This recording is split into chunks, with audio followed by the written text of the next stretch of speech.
authentic by doing some deep listening to the culture of the area. So we filled out a mission audit which we undertook over a year, and the things that came out of that were a lot of information about the kind of culture, the type of people who live in Glasgow Harbour. And they really showed us that there was no gathering places in Glasgow Harbour, and so we decided, how can we meet that need? How can we gather people together? So we did some initial steps, like we started an authentic curry house. We looked into doing some blessing ministry by offering free coffees.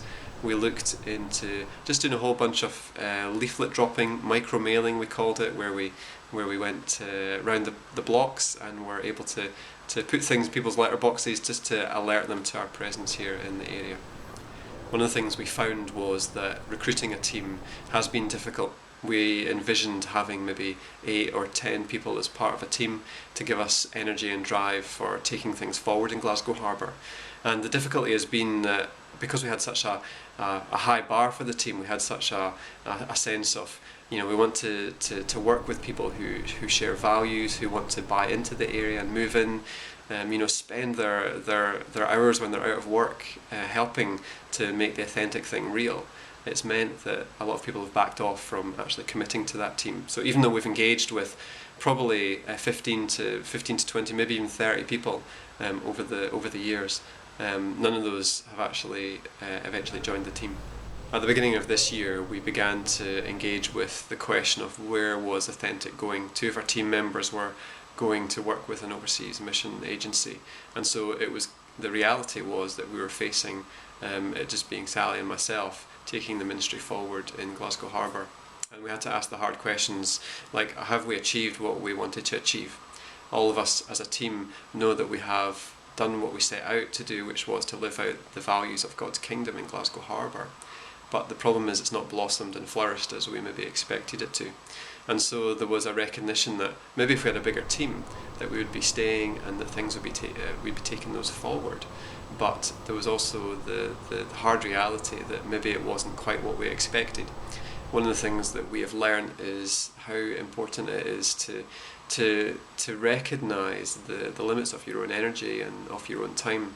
Even just doing one event, you've got so many legislative and administrative barriers or things, red tape that you have to cut through, that it's almost like the iceberg vision. You've got all the work that goes on behind, you've got the creative energy into thinking about what this event's going to be like, you've got all the permissions that you've got insurances, you've got everything sorted, and then you have this one event that might only last for an hour or two, and you might never run it again. And so there's something about recognising the deep reserves of energy that a team needs to have to actually take things forward in a fresh expression. I think when you have a team of 4 people who are engaging with people in the area of the work that you're working in, suddenly if you had a team that was double that size or maybe even triple that size, you would have 3 times the relationships, you would have 3 times the number of people to engage with, to invite to events, and there would be a further sense of actually making headway in the ministry that you were doing. So there is something key about team, there's something key about the size of that team and the energy that gathers around the values of the project. Sally and I, as part of the team, live about 500 metres away from the development up the hill in an older part of Glasgow.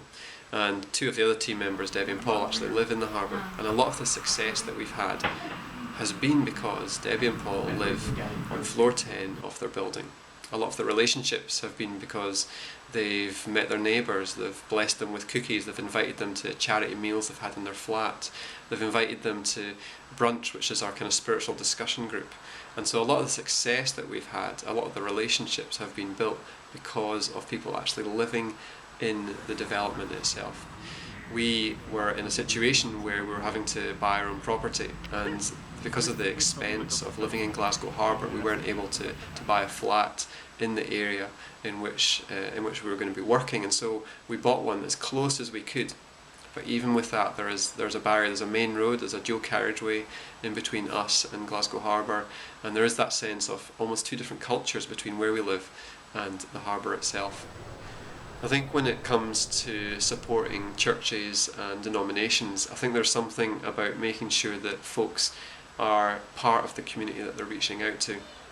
Some of that means that there's going to be expense, and that there's going to be a sense of investment in the area. And that probably comes even before you start thinking about salaries and whether people are supported financially. There is something about actually having a presence in the area.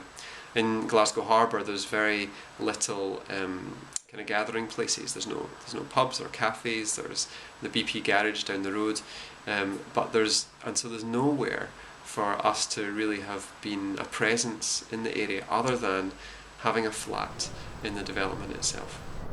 One of the things that we've come across in our work in Authentic has been how we deal with how overt we are with the fact that we're Christians.